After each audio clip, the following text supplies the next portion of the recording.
Hello everyone. आज हम पढ़ेंगे क्लास 9 की साइंस का पहला चैप्टर जिसका नाम है मैटर इन आवर सराउंडिंग। तो ये जो है वो क्लास 9 की साइंस का पहला चैप्टर है। यहाँ से आपकी थोड़ी सी एडवांस साइंस की शुरुआत होने वाली है और ये जो है वो काफी सिंपल और इंटरेस्टिंग चैप्टर है। इसे हम आज विजुअल्स और एनिमेशन की हेल्प से काफी शॉर्ट टाइम में कंप्लीट करने वाले हैं। तो चलिए स्टार्ट करते हैं। तो हमारे आसपास जो कुछ भी प्रेजेंट है, चाहे वो आपकी स्कूल जाने वाली साइकिल हो, आपका बैग हो, कॉपी हो, आपकी चेयर हो, गाड़ी हो या टी शर्ट या फिर कार हो, वे सब कुछ किसी ना किसी मटेरियल से मिलकर बने होते हैं। तो इसका मतलब ये हुआ कि क्या सब कुछ मैटर ही होता है? तो ऐसा नहीं है। इस यूनिवर्स में कुछ ऐसी भी चीजें होती हैं जिन्हें हम मैटर कंसीडर नहीं करते हैं, जैसे कि टाइम, ग्रेविटी, हमारी फीलिंग्स एटसेट्रा। तो इन सब चीजों को मैटर कंसीडर नहीं करते हैं। और क्यों नहीं करते हैं ये अब हम देख लेते हैं। तो इन सब चीजों को हम फिजिकली देख नहीं सकते, इनमें कोई मास नहीं होता है और ना ही ये कोई स्पेस ऑक्यूपाई करते हैं। तो यहाँ से हमें आइडिया लगता है कि मैटर क्या होता है, यानी कि कोई भी सब्सटेंस जिसमें कि कुछ मास हो और वो कुछ स्पेस ऑक्यूपाई करे और वो छोटे छोटे पार्टिकल से मिलकर बना हो, तो उसे हम मैटर कहते हैं। तो हम लिख सकते हैं matter is a substance which have mass and occupy some space and made up of tiny particles. तो इस डेफिनेशन में एक टर्म दिया हुआ है मास। तो मास का मतलब होता है वजन, यानी कि quantity of matter contained in something, और इसकी ऐसा यूनिट होती है किलोग्राम। यानी कि किसी सब्सटेंस का मास अगर 10 किलोग्राम है तो इसका मतलब है कि उसके अंदर 10 किलोग्राम मैटर है। और मास की एक बहुत ही स्पेशल क्वालिटी होती है कि ये जो है वो हमेशा हर जगह पर कांस्टेंट होता है, ये कभी चेंज नहीं होता है। तो ज्यादातर जो लोग हैं वो मास और वेट को सेम समझते हैं, पर एक्चुअल में ये दोनों चीजें अलग अलग होती हैं, जिन्हें हम आने वाले चैप्टर्स में अच्छे से समझेंगे। तो मैटर्स की डेफिनेशन और एग्जाम्पल को समझने के बाद अब हम देखते हैं क्लासिफिकेशन ऑफ मैटर, यानी कि मैटर को कितने पार्ट्स में क्लासिफाई किया गया है। तो जो ह्यूमन बींग्स है वो काफी टाइम पहले से ही अपने सराउंडिंग्स को समझने का प्रयास करते रहे हैं। जैसे कि हमारे जितने भी एंशिएंट इंडियन और ग्रीक फिलोसोफर थे, उन्होंने मैटर को 5 बेसिक एलिमेंट्स में क्लासिफाई किया था, जो कि है earth, fire, water, air and sky, यानी कि पृथ्वी, अग्नि, जल, वायु और आकाश। तो उनके अकॉर्डिंग कोई भी लिविंग या नॉन लिविंग चीज इन्हीं 5 एलिमेंट्स या 5 तत्वों से मिलकर बनी होती है। तो ये तो हो गई एंशिएंट फिलोसोफर्स की बात, यानी कि पुराने फिलोसोफर्स की बात। लेकिन जैसे जैसे साइंस इवॉल्व हुई और मॉडर्न साइंटिस्ट आए, उन्होंने मैटर को 2 बेसिस पर क्लासिफाई किया है। पहला उनके फिजिकल नेचर के बेसिस पर और दूसरा उनके केमिकल नेचर के बेसिस पर। लेकिन हमें यहाँ इस चैप्टर में मैटर के केवल फिजिकल नेचर के बारे में ही पढ़ना है। केमिकल नेचर के बारे में हम अगले चैप्टर में पढ़ेंगे। तो मैटर के फिजिकल नेचर के रिगार्डिंग हमें 2 पॉइंट्स दिए हुए हैं, उन्हें हमें एक्टिविटी के थ्रू और अच्छे से समझना है। तो पहला है matter is made up of particles. तो काफी टाइम पहले जब टेक्नोलॉजी इतनी एडवांस नहीं थी, तो ये काफी कंफ्यूजिंग क्वेश्चन था साइंटिस्ट के लिए कि क्या मैटर कंटिन्यूअस होता है या पार्टिकुलेट होता है। क्योंकि कुछ साइंटिस्ट मानते हैं कि मैटर अपने आप में ही एक बिल्डिंग ब्लॉक होती है, और वहीं पर कुछ साइंटिस्ट मानते थे कि मैटर जो है वो छोटे छोटे पार्टिकल से मिलकर बना होता है। लेकिन जैसे जैसे टेक्नोलॉजी एडवांस हुई, रिसर्च और बेहतर हुई, तो साइंटिस्ट इस कंक्लूजन पर पहुंचे कि मैटर जो है वो पार्टिकल से मिलकर बना होता है। तो इसे हम एक एक्टिविटी के हेल्प से भी समझ लेते हैं। तो इसके लिए हमें एक गिलास में 100 ml वाटर को लेना है और उसके लेवल को मार्क कर देना है। तो जब हम इस 100 ml वाटर में शुगर को ऐड करेंगे तो वो वाटर के नीचे सेटल हो जाएगी, जिससे कि वाटर का जो लेवल है वो बढ़ जाएगा। लेकिन जब हम इस शुगर को मिक्स करेंगे तो आप देखेंगे कि जो शुगर है वो वाटर में कंप्लीटली मिक्स हो चुकी है और वाटर का जो लेवल है वो दोबारा डाउन आ चुका है। तो ऐसा क्यों हुआ? तो ऐसा इसीलिए हुआ क्योंकि वाटर के जो पार्टिकल्स हैं वो शुगर के पार्टिकल के साथ मिक्स हो चुके हैं। तो यहाँ से हमें पता चलता है कि जो शुगर या वाटर होता है वो छोटे छोटे पार्टिकल से मिलकर बना होता है। इसका मतलब है मैटर जो है वो छोटे छोटे पार्टिकल से ही मिलकर बना होता है। और मैटर के फिजिकल नेचर से रिलेटेड दूसरा पॉइंट है how small are these particles. तो अभी हमने देखा कि मैटर जो है वो पार्टिकल्स से मिलकर बना होता है।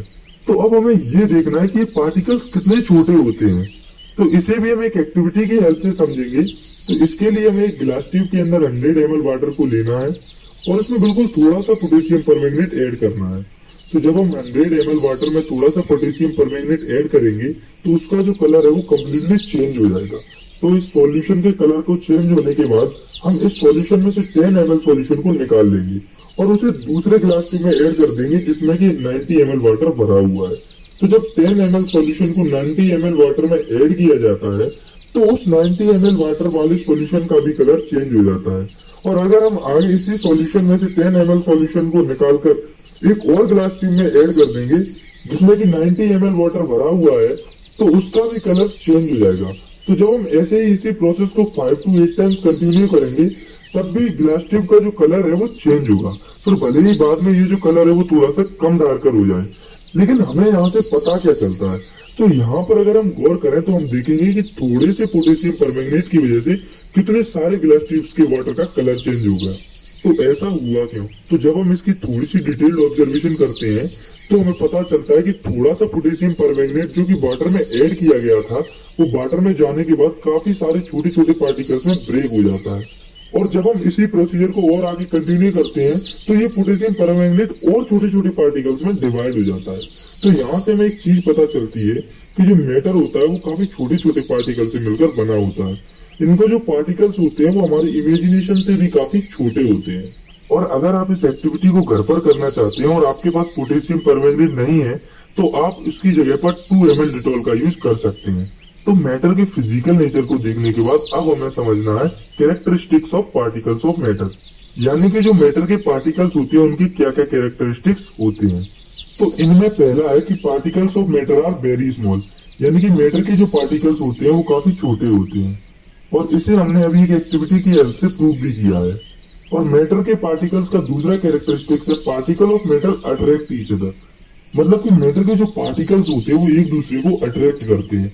और ये जो अट्रैक्शन होता है मैटर के पार्टिकल्स के बीच में वो सबसे ज्यादा होता है सॉलिड्स के पार्टिकल्स के बीच में, उससे कम होता है लिक्विड्स के पार्टिकल्स के बीच में, और सबसे कम होता है गैसेस के पार्टिकल्स के बीच में। इसके बाद मैटर के पार्टिकल का अगला कैरेक्टरिस्टिक्स है कि particles of matter have space between them, यानी कि मैटर के जो पार्टिकल्स होते हैं उनके बीच में कुछ ना कुछ स्पेस होता है। और ये जो स्पेस होता है वो सबसे कम होता है सॉलिड्स में, उससे थोड़ा सा ज्यादा होता है लिक्विड्स में, और ये स्पेस सबसे ज्यादा होता है गैसेस में। और मैटर के पार्टिकल्स का चौथा कैरेक्टरिस्टिक्स है कि particles of matter are continuously moving, यानी कि मैटर के जो पार्टिकल्स होते हैं वो लगातार मूव करते रहते हैं। और अब आप सोच रहे होंगे कि ऐसा क्यों होता है? तो ऐसा इसीलिए होता है क्योंकि जो पार्टिकल्स होते हैं उनके अंदर काइनेटिक एनर्जी होती है जो कि रिस्पॉन्सिबल होती है मूवमेंट के लिए। तो जैसे जैसे टेम्परेचर इंक्रीज होता है तो मैटर के पार्टिकल्स और जल्दी जल्दी मूव करने लगते हैं। ऐसा इसीलिए होता है क्योंकि जब टेम्परेचर बढ़ता है तो पार्टिकल्स की काइनेटिक एनर्जी भी बढ़ जाती है जिससे वो और तेजी से मूव करने लगते हैं। और ये जो पार्टिकल्स का मूवमेंट होता है वो कम होता है सॉलिड्स में, उससे ज्यादा होता है लिक्विड्स में, और सबसे ज्यादा होता है गैसेस में। तो इसके बाद हमें समझना है इस चैप्टर के नेक्स्ट कंसेप्ट को जो कि है स्टेट्स ऑफ मैटर, यानी कि मैटर की अवस्थाएं। मैटर कितने फॉर्म्स में एटमॉस्फेयर में प्रेजेंट होता है? तो बेसिकली मैटर की 3 स्टेट्स होती हैं जो कि है सॉलिड, लिक्विड एंड गैस। तो अब आप सोच रहे होंगे कि मैटर 3 अलग अलग स्टेट्स में क्यों पाया जाता है, वो एक ही स्टेट में क्यों नहीं पाया जाता? तो ऐसा इसलिए क्योंकि मैटर्स के पार्टिकल्स के बीच में वेरिएशन होता है जिसके कारण मैटर 3 स्टेट में पाया जाता है। तो अब हम इन तीनों स्टेट्स को अच्छे से समझ लेते हैं। तो हम शुरुआत करते हैं मैटर की सबसे पहली स्टेट से जो कि है सॉलिड्स। तो सॉलिड्स होते हैं बेसिकली ठोस मटेरियल जिनके अंदर पार्टिकल्स काफी पास पास होते हैं, कुछ इस तरह से। तो अब हम सॉलिड्स की कुछ प्रॉपर्टीज को देख लेते हैं। तो इनकी पहली प्रॉपर्टी है solids have definite shape and definite volume, यानी कि जो सॉलिड्स होते हैं उनका शेप और वॉल्यूम फिक्स होता है, वो बार बार चेंज नहीं होता। इसके बाद नेक्स्ट है सॉलिड्स हैव फिक्स्ड बाउंड्रीज, यानी कि सॉलिड्स की जो बाउंड्रीज होती है वो हमेशा फिक्स होती हैं, वो अपनी बाउंड्रीज को बिना किसी एक्सटर्नल फोर्स के क्रॉस नहीं करते हैं। फॉर एग्जांपल घर में पड़ी चेयर, टेबल या कुछ और, वो कभी भी अपनी बाउंड्रीज को अपने आप क्रॉस नहीं करती हैं। और इनकी तीसरी प्रॉपर्टी है solids are rigid and incompressible, मतलब कि जो सॉलिड्स होते हैं वो हार्ड होते हैं और वो इनकम्प्रेसिबल होते हैं, यानी कि इन्हें हम आगे और ज्यादा कंप्रेस नहीं कर सकते, क्योंकि हम जानते हैं कि सॉलिड्स के अंदर पार्टिकल्स पहले से ही काफी पास पास होते हैं, इसीलिए हम सॉलिड्स के पार्टिकल को और ज्यादा कंप्रेस नहीं कर सकते। इसके बाद सॉलिड्स की चौथी प्रॉपर्टी है force of attraction between the particles in a solid is very strong, यानी कि सॉलिड्स के पार्टिकल्स के बीच में जो फोर्स ऑफ अट्रैक्शन होता है वो काफी स्ट्रॉन्ग होता है। इसके बाद है मैटर की दूसरी स्टेट जो कि है लिक्विड। तो लिक्विड्स होते हैं बेसिकली फ्लूइड मटेरियल्स, यानी कि दो मटेरियल जो कि फ्लो कर सकते हैं। तो लिक्विड्स के अंदर जो पार्टिकल्स होते हैं वो थोड़ी दूर दूर होते हैं, कुछ इस तरह से। तो अब हम लिक्विड्स की कुछ प्रॉपर्टीज पर नजर डालते हैं। तो इनकी पहली प्रॉपर्टी है liquids do not have definite shape but have a definite volume. यानी कि जो लिक्विड्स होते हैं उनका कोई फिक्स शेप नहीं होता पर उनका वॉल्यूम फिक्स होता है। आप इसे ऐसे समझिए कि वाटर जो कि लिक्विड होता है, तो हम अगर उसे किसी भी कंटेनर में डालते हैं तो वो उसका शेप ले लेता है, लेकिन शेप में चेंजेस होने के बाद भी लिक्विड का जो वॉल्यूम होता है वो फिक्स होता है। जैसे कि किसी कंटेनर में 1 लीटर वाटर है, तो जब हम सेम अमाउंट के वाटर को किसी और दूसरी कंटेनर में डालेंगे तो तब भी वो 1 लीटर ही रहेगा, यानी कि उसका वॉल्यूम सेम रहेगा। तो यहाँ से हमें पता चलता है कि लिक्विड्स का शेप भले ही फिक्स ना हो लेकिन उनका वॉल्यूम हमेशा फिक्स रहता है। इसके बाद लिक्विड्स की दूसरी प्रॉपर्टी है liquids do not have definite boundaries. मतलब कि लिक्विड्स की जो बाउंड्रीज होती है वो फिक्स नहीं होती। जैसे कि आप वाटर या किसी भी लिक्विड को सरफेस पर डालेंगे तो वो फ्लो करने लगेगा। तो यहाँ से हम कह सकते हैं कि लिक्विड्स की जो बाउंड्रीज होती है वो फिक्स नहीं होती। तो लिक्विड्स की तीसरी प्रॉपर्टी है they have fluidity and are low compressible. मतलब कि लिक्विड्स में फ्लूइडिटी होती है, यानी कि वो फ्लो कर सकते हैं, बह सकते हैं, और इसी के साथ लिक्विड्स कम कंप्रेसिबल होते हैं। और ऐसा इसीलिए होता है क्योंकि लिक्विड्स के पार्टिकल दूर दूर होते हैं सॉलिड के कंपैरिजन में और पास पास होते हैं गैसेस के कंपैरिजन में। इसीलिए लिक्विड ज्यादा कंप्रेसिबल होती है सॉलिड से और कम कंप्रेसिबल होते हैं गैसेस से। और इनकी चौथी प्रॉपर्टी है force of attraction between liquid particles is weaker then solid while stronger than gases. यानी कि लिक्विड्स के पार्टिकल के बीच में जो फोर्स ऑफ अट्रैक्शन होता है वो कम होता है सॉलिड से और ज्यादा होता है लिक्विड से। और इसके बाद हमें समझना मैटर की तीसरी स्टेट को, जो कि है गैस, यानी कि एयर, हवा। तो गैसेस के अंदर जो पार्टिकल्स होते हैं वो काफी दूर दूर होते हैं, कुछ इस तरह से।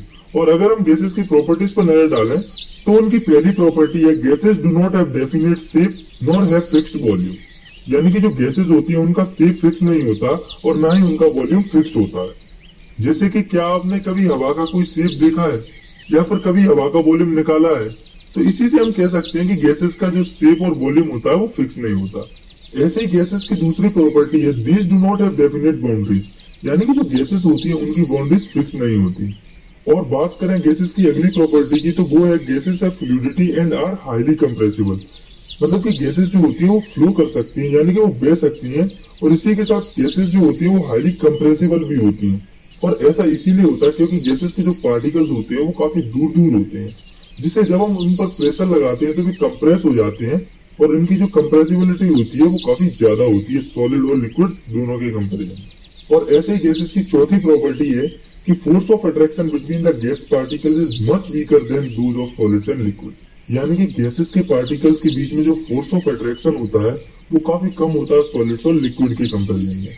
तो इसके बाद हमें समझना है काफी इंपोर्टेंट टॉपिक को, जो कि है can matter change it's state. तो ये जो है वो एक टॉपिक के साथ साथ एक क्वेश्चन भी है कि क्या जो मैटर होता है वो अपनी स्टेट को चेंज कर सकता है? तो इसका आंसर है यस। जो मैटर होता है वो अपनी फिजिकल स्टेट को चेंज कर सकता है। फिजिकल स्टेट का मतलब होता है कि जिस स्टेट में वो पाया जाता है, जैसे कि सॉलिड, लिक्विड एंड गैस। तो मैटर अपनी फिजिकल स्टेट को दो तरीकों से चेंज कर सकता है, जो कि है by changing the temperature and by changing the pressure. यानी कि टेम्परेचर को चेंज करके और प्रेशर को चेंज करके। तो अब हम इन दोनों को अच्छे से समझ लेते हैं। तो पहले है बाय चेंजिंग द टेम्परेचर। तो इसका मतलब ये है कि टेम्परेचर में चेंज करने से मैटर की स्टेट चेंज हो सकती है। इसे हम थोड़ा सा और सिंपल तरीके से समझने की कोशिश करते हैं। तो आप लोगों ने कभी ना कभी आइसक्रीम तो खाई होगी, और अगर खाई होगी तो उसके बारे में एक फैक्ट भी आपको पता होगा कि आइसक्रीम को थोड़े टाइम तक बाहर नॉर्मल टेम्परेचर में रखा जाए तो वो पिघल जाती है।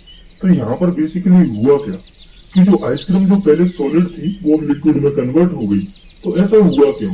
तो ऐसा इसीलिए हुआ क्योंकि जब टेम्परेचर बढ़ता है तब मैटर के पार्टिकल्स की काइनेटिक एनर्जी बढ़ जाती है, और उनके पार्टिकल जो कि पहले पास पास थे वो अब दूर दूर हो जाते हैं, जिससे कि मैटर की स्टेट चेंज हो जाती है। और यही सेम चीज आइसक्रीम के पार्टिकल्स के साथ हुई, क्योंकि जब टेम्परेचर बढ़ेगा तो आइसक्रीम के पार्टिकल्स की भी काइनेटिक एनर्जी बढ़ जाएगी और उनके पार्टिकल्स थोड़ी थोड़ी दूर दूर हो जाएंगे, जिससे उनकी पूरी स्टेट ही चेंज हो जाएगी और वो लिक्विड में कन्वर्ट हो जाएंगे। और ऐसे ही जब हम आइस को हीट करते हैं तो वो भी वाटर में, जो कि एक लिक्विड होता है, उसमें कन्वर्ट हो जाती है। तो जो सॉलिड से लिक्विड में कन्वर्ट होने की प्रोसेस होती है उसे हम मेल्टिंग कहते हैं।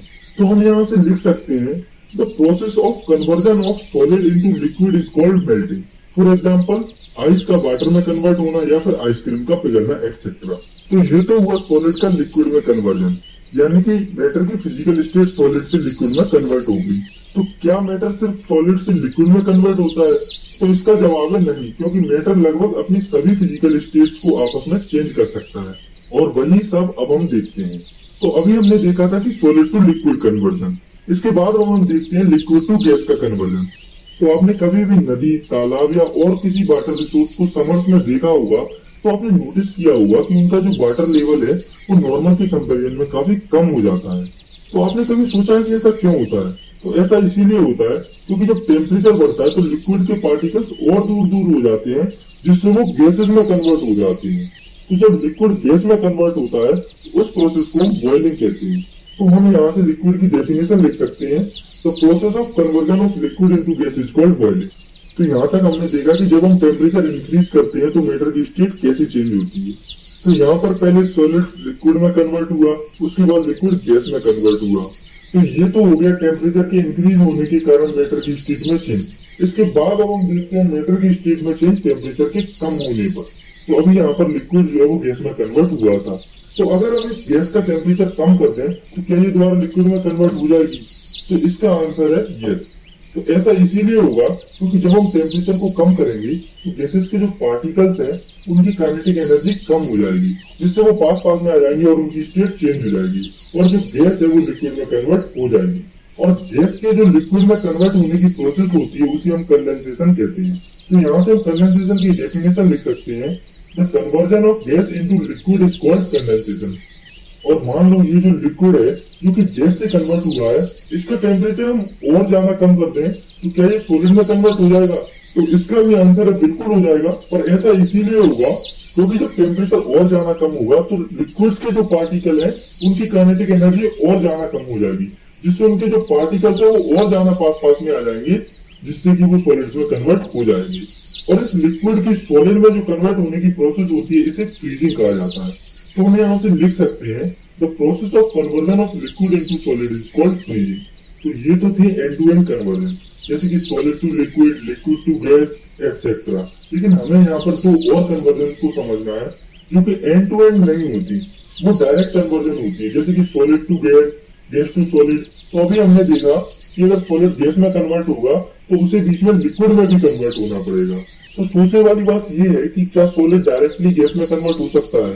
तो इसका आंसर है कि सॉलिड गैस में कन्वर्ट हो सकता है, लेकिन ऐसे बहुत ही कम सॉलिड्स होते हैं जो कि डायरेक्टली गैस में कन्वर्ट हो जाते हैं। For example camphor and dry ice. तो जब हम कैम्फर को हीट करते हैं तो ये डायरेक्टली गैस में कन्वर्ट हो जाता है, और सॉलिड्स की जो डायरेक्ट गैस में कन्वर्ट होने की जो प्रोसेस होती है उसे सब्लिमेशन कहा जाता है। तो हम यहाँ से सब्लिमेशन की डेफिनेशन लिख सकते हैं, the process of conversion of solid directly into gas is called sublimation. For example burning of camphor. और ऐसे ही मान लो हमारे पास कोई गैस है, तो क्या वो डायरेक्टली सॉलिड में कन्वर्ट हो सकती है? तो इसका भी आंसर है बिल्कुल हो सकती है, लेकिन ऐसी काफी कम गैसेस होती हैं जो कि डायरेक्टली सॉलिड में कन्वर्ट हो पाए। और जो गैस की सॉलिड में कन्वर्ट होने की प्रोसेस होती है उसे हम डिपोजिशन कहते हैं। तो हम यहाँ से लिख सकते हैं, the process of conversion of gas directly into solid is called deposition. तो यहाँ तक हमने देखा कि टेम्परेचर में चेंज करने से मैटर की स्टेट में क्या क्या चेंज आते हैं, लेकिन इसके बाद हमें देखना है कि प्रेशर की स्टेट में चेंज करने से मैटर की स्टेट में क्या चेंज आता है। तो इसे हम थोड़ा सा कोरिलेट करके समझेंगे। तो अभी हमने पढ़ा था कि गैसेस बहुत कंप्रेसिबल होती हैं, लिक्विड्स उनसे कम कंप्रेसिबल होते हैं, और सॉलिड सबसे कम कंप्रेसिबल होते हैं। तो यहाँ पर सोचने वाली बात यह है कि कोई भी मैटर कंप्रेस तब होगा जब उस पर ज्यादा प्रेशर अप्लाई होगा। तो यहाँ से हमें एक बात पता चलती है, अगर हम मैटर की किसी भी स्टेट पर ज्यादा प्रेशर अप्लाई करेंगे तो उनकी स्टेट चेंज हो जाएगी।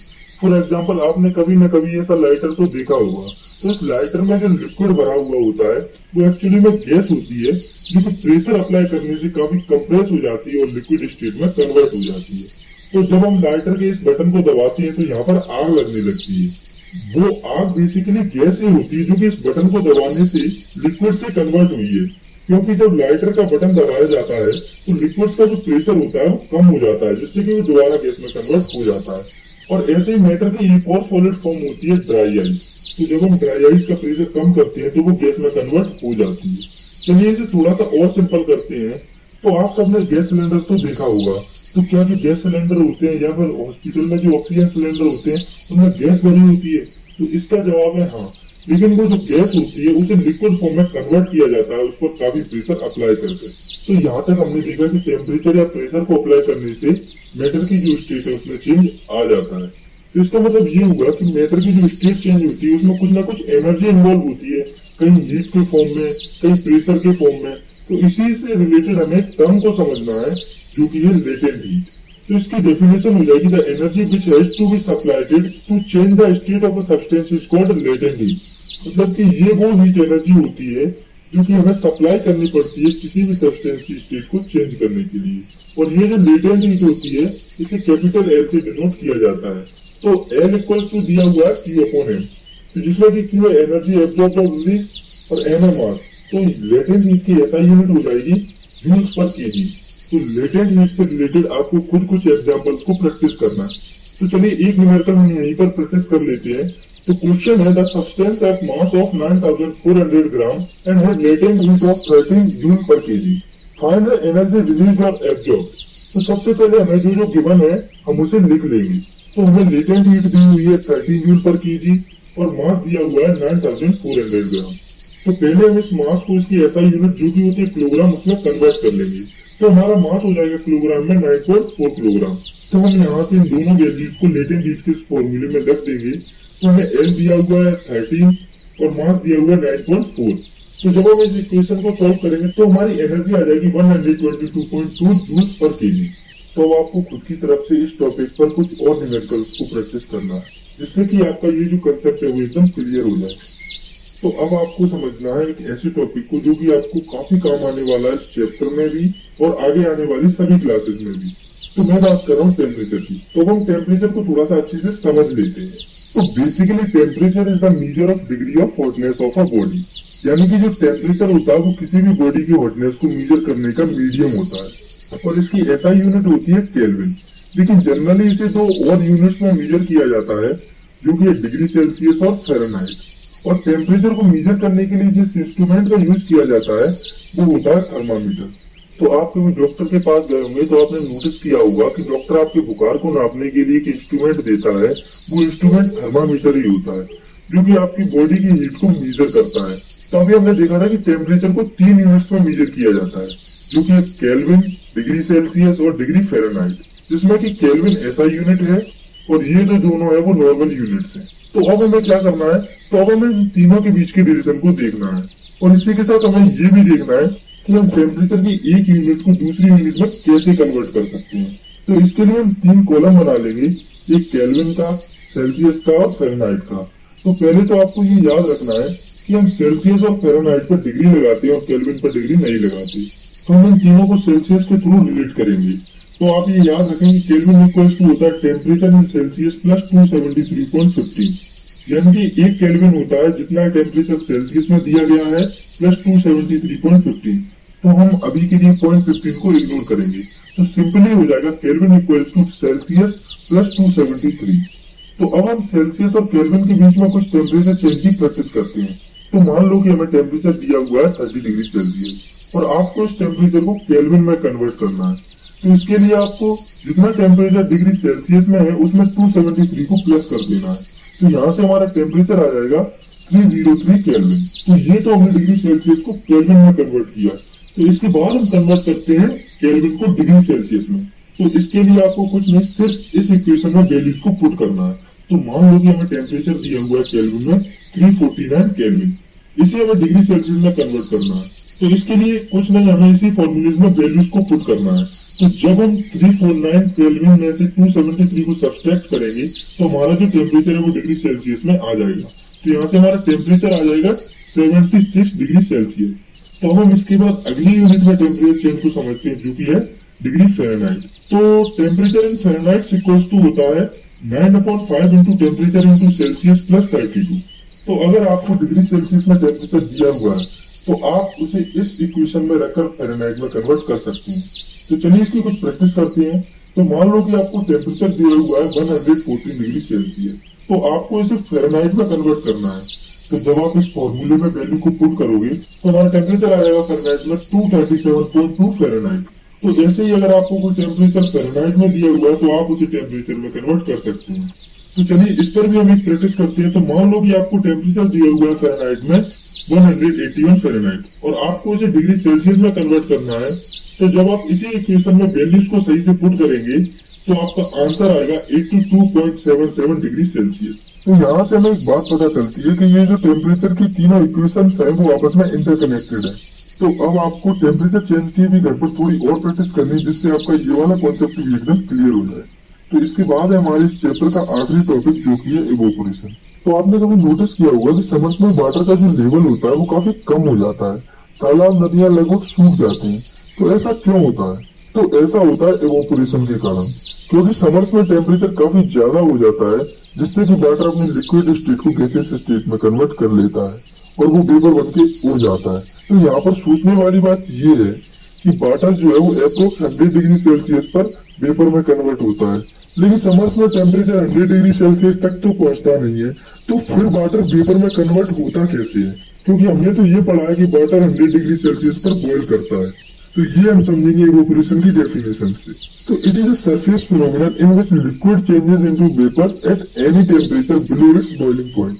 मतलब कि इवोपोरेशन एक ऐसा सरफेस फिनोमेनन होता है जिसमें कि लिक्विड्स वेपर में कन्वर्ट हो जाता है उसके बॉइलिंग पॉइंट से नीचे। तो अब हम समझते हैं कि ऐसा होता क्यों है। तो इसे आप ऐसे समझो कि मान लो कि ये गिलास है जिसमें कि पानी भरा हुआ है। तो ये जो वाटर है उसके जो पार्टिकल्स है उनकी एनर्जी में आपस में कुछ ना कुछ डिफरेंस होगा। तो जिन पार्टिकल्स की एनर्जी ज्यादा होती है वो थोड़ा सा टेम्परेचर बढ़ने पर इवोपोरेट हो जाता है और ये जो इवोपोरेशन की प्रोसेस होती है वो सरफेस पर होती है, इसीलिए इसे सरफेस फिनोमेनन भी कहा जाता है। इसके बाद हमें देखना है कि इवोपोरेशन किन फैक्टर्स पर डिपेंड करता है। तो इवोपोरेशन काफी फैक्टर्स पर डिपेंड करता है जिसमें कि पहला है नेचर ऑफ लिक्विड, यानी कि लिक्विड का नेचर। तो मान लो हमारे पास दो लिक्विड है, ईथर और वाटर। तो ईथर का बॉइलिंग पॉइंट है 34.6 डिग्री सेल्सियस और वाटर का बॉइलिंग पॉइंट है 100 डिग्री सेल्सियस। तो इन दोनों में पहले ईथर इवोपोरेट होगा क्योंकि उसका बॉइलिंग पॉइंट कम है। तो हम लिख सकते हैं the lower the boiling point higher will be the rate of evaporation, यानी कि किसी लिक्विड का बॉइलिंग पॉइंट जितना कम होगा उसकी इवोपोरेशन की रेट उतनी ही ज्यादा होगी। और बात करें हम दूसरे फैक्टर की तो वो है टेम्परेचर। तो इवोपोरेशन टेम्परेचर के डायरेक्टली प्रोपोर्शनल होता है, मतलब कि टेम्परेचर जितना ज्यादा होगा इवोपोरेशन की प्रोसेस उतनी ही ज्यादा होगी।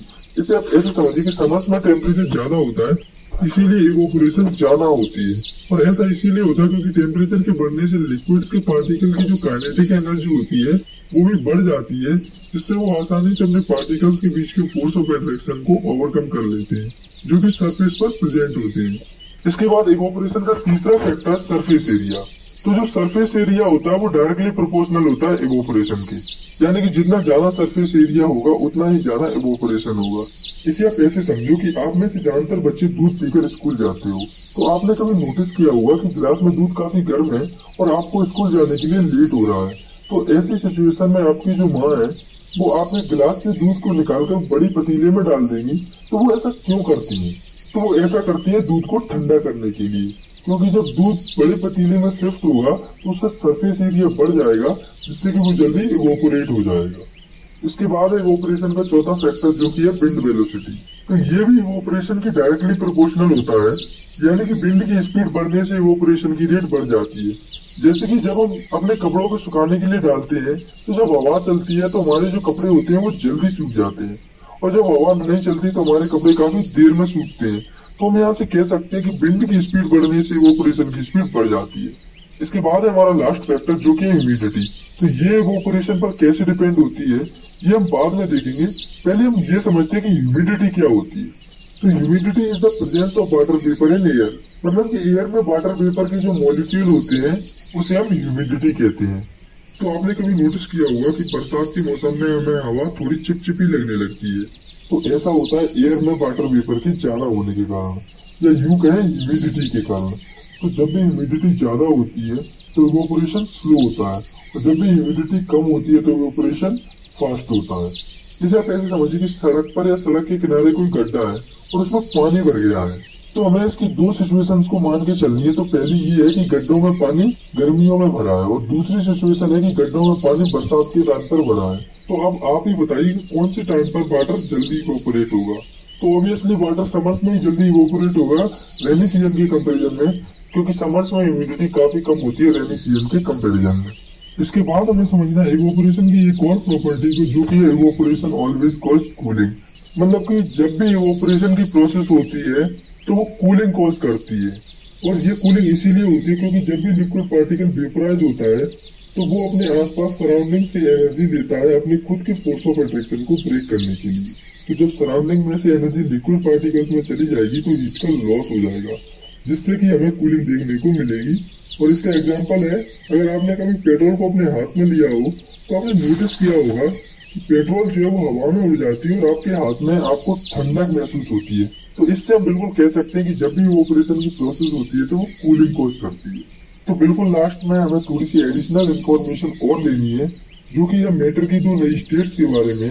तो हमें तो अब तक यही पता था कि मैटर की मेनली 3 स्टेट्स होती हैं, जो कि सॉलिड, लिक्विड एंड गैस।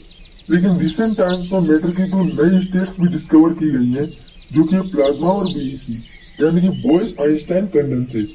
तो अब हम इन दोनों को थोड़ा सा शॉर्ट में समझ लेते हैं। तो पहले है प्लाज्मा। तो plasma is the state of matter which consist of super energetic particles, यानी कि एक मैटर की स्टेट होती है जिसमें कि काफी ज्यादा एनर्जी वाले पार्टिकल्स होते हैं। फॉर एग्जाम्पल, आप मान लो कि कोई गैस है, अगर हम उसे काफी ज्यादा हीट एनर्जी देते हैं तो वो एनर्जेटिक हो जाती है और वो प्लाज्मा में कन्वर्ट हो जाती है। लेकिन प्रैक्टिकली इतनी ज्यादा हीट एनर्जी किसी को देना पॉसिबल नहीं होती। इसलिए जो प्लाज्मा होता है वो सन के अंदर पाया जाता है, जो कि हाइड्रोजन और हीलियम पर हाई हीट एनर्जी के कारण फॉर्म होता है। और ये जो प्लाज्मा है वो पहली बार डिस्कवर किया गया था सर विलियम क्रूज के द्वारा 22 अगस्त 1879 को। इसके बाद है मैटर की 5वीं स्टेट, जो कि है बीईसी, यानी कि बॉयज आइंस्टाइन कंडेंसेट। तो ये जो स्टेट है वो बिल्कुल अपोजिट है प्लाज्मा से, यानी कि ये जब फॉर्म होती है जब गैसेस को काफी कम डेंसिटी पर कूल किया जाता है, नॉर्मल डेंसिटी की कंपैरिजन में अराउंड 100,000 टाइम कम डेंसिटी पर, वो भी सुपर लो टेम्परेचर पर, यानी कि काफी ज्यादा कम टेम्परेचर पर। तो आपको बस इतना याद रखना है कि जो प्लाज्मा होता है वो काफी ज्यादा टेम्परेचर पर फॉर्म होता है और जो बीईसी होती है वो काफी कम टेम्परेचर पर फॉर्म होती है। तो आपको अपने सिलेबस में सिर्फ इतना ही याद रखना है। तो इसी के साथ हमारा ये चैप्टर है वो खत्म होता है। आई होप आपको अच्छे से समझ में आया होगा। अगर वीडियो पसंद आई है तो आप इसे लाइक कर सकते हैं और साथ ही साथ अगर आप चाहें तो इस चैनल को सब्सक्राइब कर सकते हैं। तब तक के लिए thanks for watching, take care, bye bye.